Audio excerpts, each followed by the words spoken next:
Bismillahirrahmanirrahim. Assalamualaikum warahmatullahi wabarakatuh. Perkenalkan, saya Fandi Ahmad, NIM channel 1117710.7. Di sini saya akan memperagakan skill mengenai manajemen jalan nafas.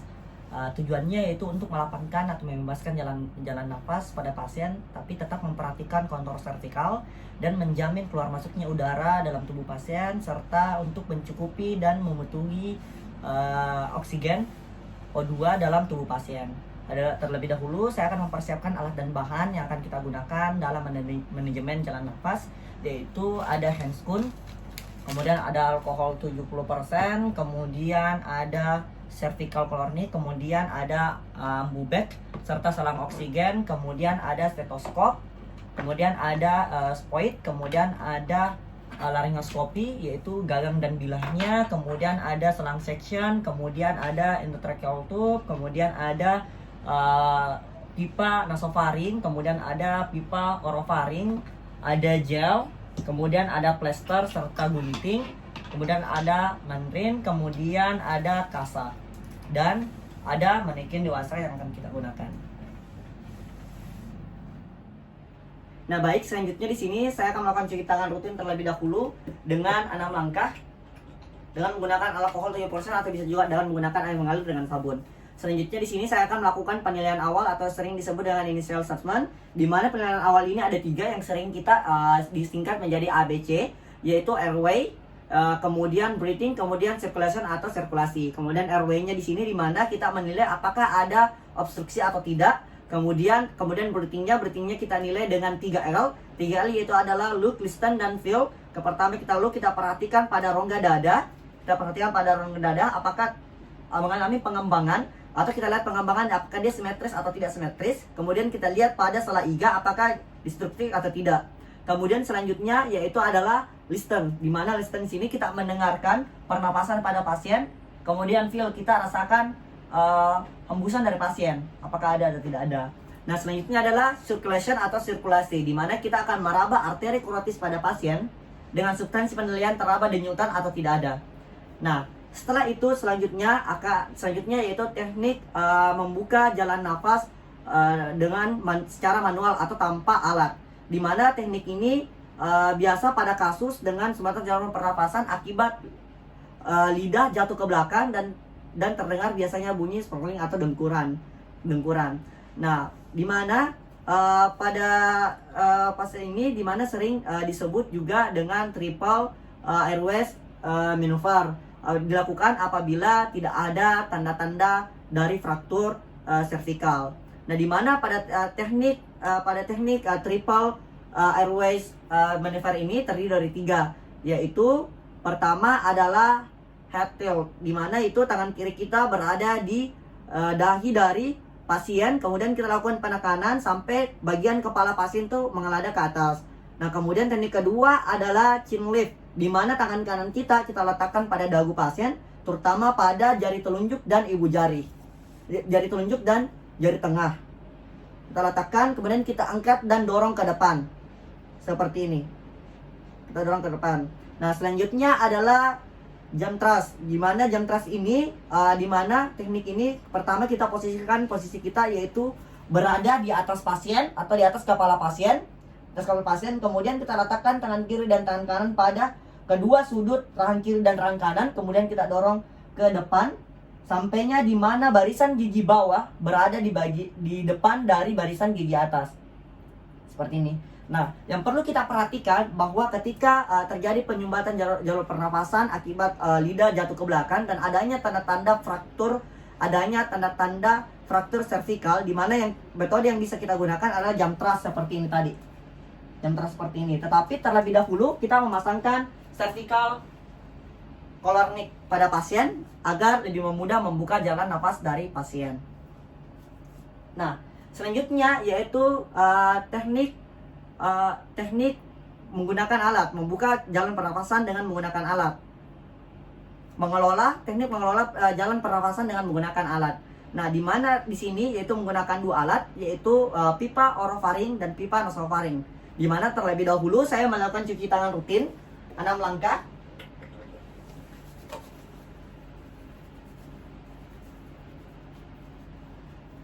Dan memakai handscoon.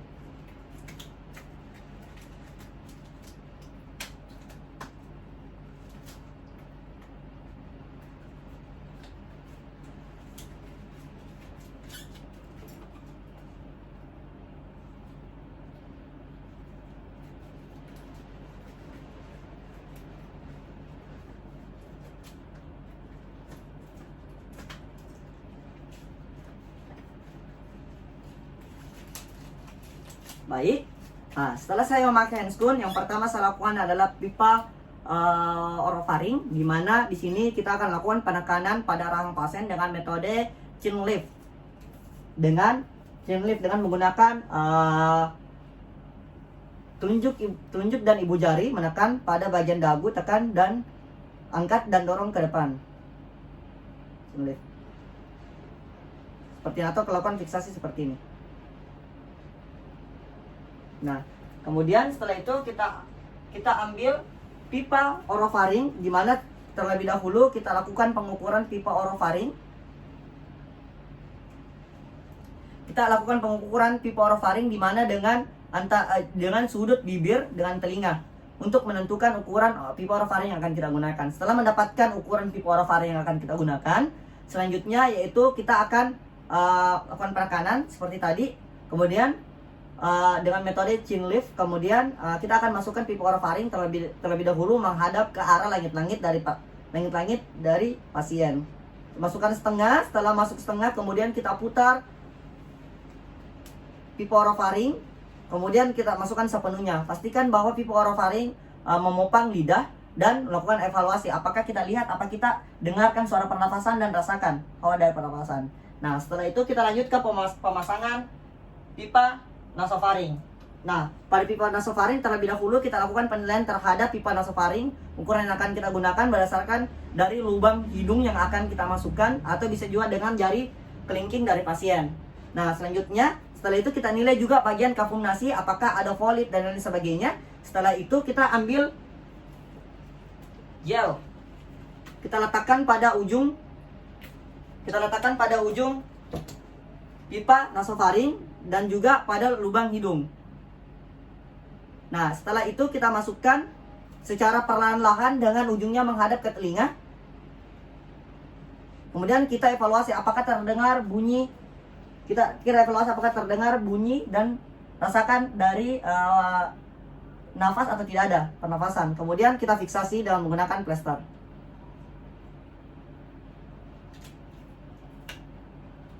Kita fiksasi dengan menggunakan plester.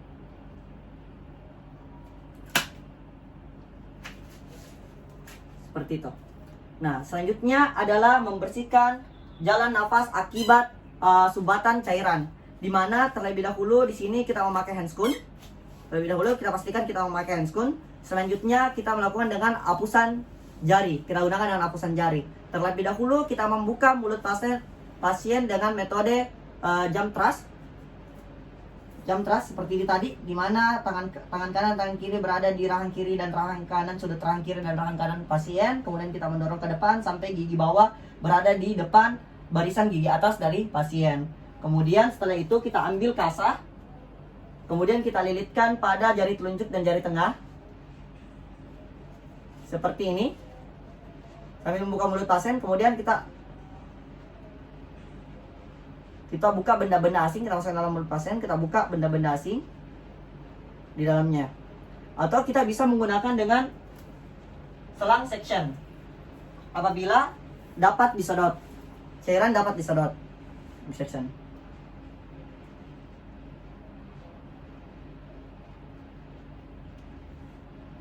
Nah, biasa pada pasien dengan sumbatan akibat cairan biasa terdengar bunyi breathing.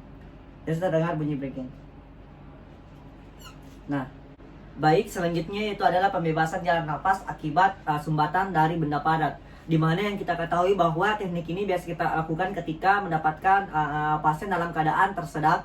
Kemudian pada teknik ini terdiri dari dua teknik, yaitu teknik back blow yang biasa kita seringkan pada pasien yang dalam keadaan sadar, dan juga bisa juga menggunakan teknik abdominal thrust yang biasa kita gunakan pada pasien dalam keadaan sadar. Dan apabila pasien dalam keadaan tidak sadarkan diri atau tersungkur di tanah, kita bisa menggunakan teknik abdominal thrust dalam posisi berbaring. Nah, baik, kemudian di sini saya akan melakukan teknik back blow, di mana dalam pasien dalam keadaan sadar, yaitu ketika pasien dalam keadaan sadar kita pastikan bahwa kita menggunakan satu tangan untuk merangkul pasien seperti ini. Kan kita pastikan bahwa pasien tidak jatuh atau tersungkur di bawah tanah. Kemudian setelah itu kita gepalkan tangan kita seperti ini kepala tangan kita seperti ini dan memukulkan kita hentakan pukulan di garis di tulang belakang antara belikat, di antara tulang belikat seperti ini sebanyak 5 kali. Nah, apabila teknik ini tidak berhasil, maka kita bisa lanjutkan dengan teknik abdominal thrust. Nah, selanjutnya adalah teknik abdominal thrust dalam posisi pasien dalam keadaan sadar, yaitu kita rangkul dengan kedua tangan seperti ini. Kita rangkul dengan kedua tangan seperti ini. Kita pastikan bahwa pasien tidak tersungkur di bawah tanah. Kemudian kita siap untuk melakukan hentakan penarikan sebanyak 5 kali, di mana posisinya yaitu di pertengahan pusar dan di titik ulu hati. Seperti ini kita lakukan hentakan penarikan sebanyak 5 kali.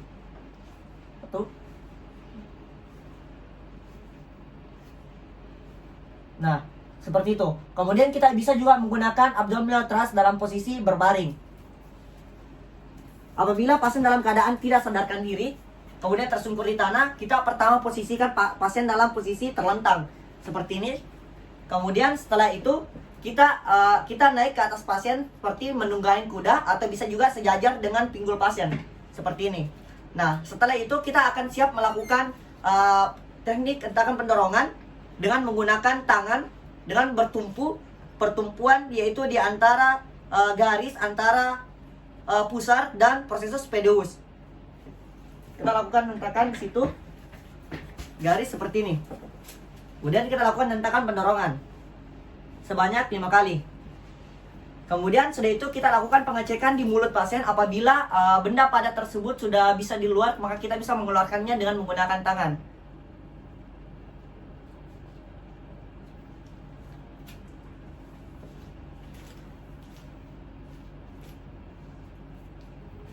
Selanjutnya yaitu teknik bantu napas dengan menggunakan back Flumax, di mana yang perlu kita perhatikan pertama kali yaitu memilih masker yang cocok buat pasien. Kemudian setelah itu menyambungkan selang oksigen ke back Flumax.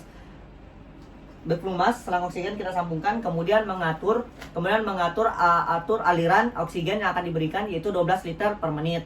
Nah, setelah itu kita pastikan bahwa jalan nafas dari pasien itu bebas tanpa hambatan, dan kita pertahankan teknik yang telah kita lakukan sebelumnya yaitu teknik pengelolaan jalan nafas. Kemudian setelah itu kita lakukan pemasangan pipa orofaring. Apabila belum terpasang, kita lakukan pemasangan pipa orofaring, di mana seperti pemasangan sebelumnya yaitu menghadap ke langit-langit, kemudian masih masuk setengah, kemudian putar, kemudian masuk seutuhnya dan memopang lidah, kemudian kita dengar. Nah, setelah lakukan pemasangan, kemudian kita lakukan bahwa tangan kiri, kita lihat di sini tangan kiri memegang masker. Di sini kita pastikan bahwa tidak ada udara yang akan keluar di sela-sela atau di sisi-sisi dari masker pada saat bag dipompa. Kemudian tangan kanan memegang bag Flumax, kemudian memompanya. Nah, di sini kita pastikan bahwa tidak ada udara yang keluar melalui sisi-sisinya, sisi-sisi dari masker. Nah, sambil kita pompa, kita perhatikan juga pada rongga dada, apakah mengalami pengembangan pada rongga dada atau tidak ada. Nah, kemudian setelah itu pada pemberian ventilasi positif dengan menggunakan bag Flumax atau ambu bag, diperhatikan di sini bahwa kita lihat di sini bahwa tangan kiri yaitu memegang masker. Ya, kita memegang masker, di mana pada saat memegang masker ini ibu jari dan telunjuk jari membentuk huruf C. Nah, yang kita pastikan kemudian 3 jari lainnya yaitu menahan mandibula agar tetap ekstensi. Kemudian tujuannya ini adalah mengupayakan bahwa tidak ada kebocoran udara pada saat melakukan pemompaan pada daerah masker maupun sisi masker. Kemudian tangan kanan di sini yaitu melakukan pemompaan terhadap ambu bag.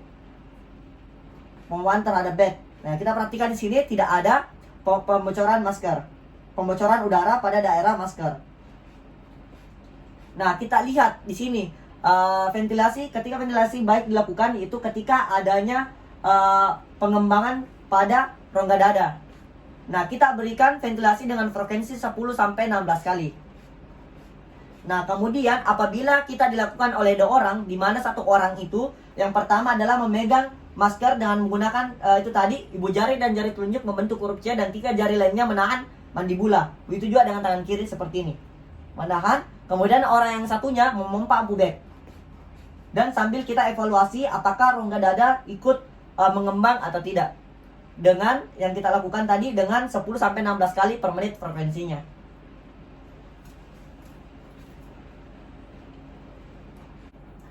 Baik, selanjutnya yaitu kita akan melakukan teknik pemberian napas bantu dengan menggunakan intubasi orotrakea. Di mana kita perhatikan yang pertama yaitu pastikan bahwa jalan napas pada pasien itu dalam keadaan bebas dan tidak terganggu dan juga oksigenasi tetap berjalan. Kemudian apabila pasien atau penderita dalam keadaan diberikannya napas bantu dengan menggunakan ambubek atau bek Flumax, maka harus diberikan preoksigenasi yang cukup terlebih dahulu sebelum dilakukan intubasi. Nah, sambil di sini saya sebenarnya saya memerlukan asisten, tapi tidak apa-apa, saya lakukan sendiri. Kemudian di sini sambil memberikan preoksigenasi yang cukup pada pasien, di samping itu juga saya akan mempersiapkan dan menilai apakah endotracheal tube itu dalam keadaan bagus atau tidak. Dengan cara kita ambil endotracheal tube dan spoit yang telah kita isi udara, kemudian kita lakukan pengisian udara pada endotracheal. Apabila balonnya mengembang secara sempurna, maka endotracheal siap digunakan. Maka kita bisa kempeskan lagi. Nah, setelah itu kemudian saya mengambil daun laringoskopi, kemudian memasangnya ke pemegangnya, kemudian menilai pencahayaannya apakah bagus atau tidak. Nah, setelah itu anggaplah pemberian preoksigenasi sudah cukup dan kita akan melakukan intubasi orotrakea, di mana tangan kiri saya memegang laringoskopi. Kemudian kita lihat apabila terdapat pipa orofaring pada pasien, maka kita bisa cabut secepatnya. Kemudian setelah itu kita masukkan laringoskopi pada mulut pasien di sebelah kanan dan lidah digeser ke kiri. Nah, setelah lidah digeser ke kiri, kita masukkan laringoskopi. Secara perlahan kita nilai secara visual identifikasi epiglotis dan pita suara pada pasien. Nah, setelah itu kita masukkan secara perlahan endotracheal tube pada pasien. Kita masukkan secara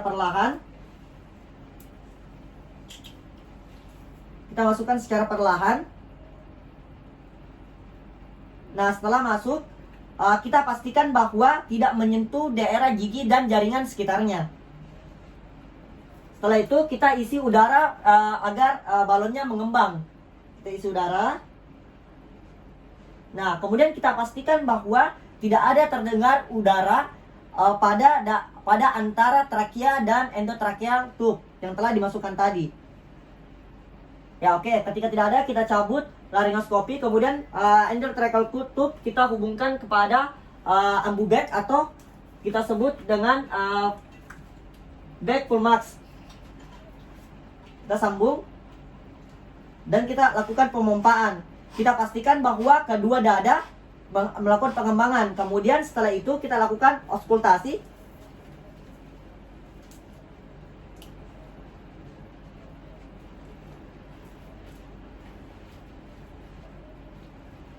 Kita lakukan auskultasi sambil tetap melakukan pengembangan. Pemompaan pada ambubek atau bek Flumax. Kita lakukan pemompaan di sini saya bilang tadi. Kemudian kita dengar auskultasi pada kedua dada, apakah mendapatkan suplai oksigen yang cukup keduanya. Dan setelah itu kita juga nilai pada daerah abdomen untuk memastikan bahwa pipa terpasang dan oksigen masuk secara benar dan bukan melalui dari esofagus. Kemudian setelah memastikan bahwa semua benar, selanjutnya yaitu kita tetap lakukan pemompaan dan memasang pipa orofaring atau orotrakea dengan pemasangan yang sama, yaitu pertama menghadap ke arah langit-langit, kemudian memutar, kemudian memasukkannya sepenuhnya. Kemudian sudah itu kita lakukan fiksasi Sambil kita lakukan fiksasi ke arah mulut.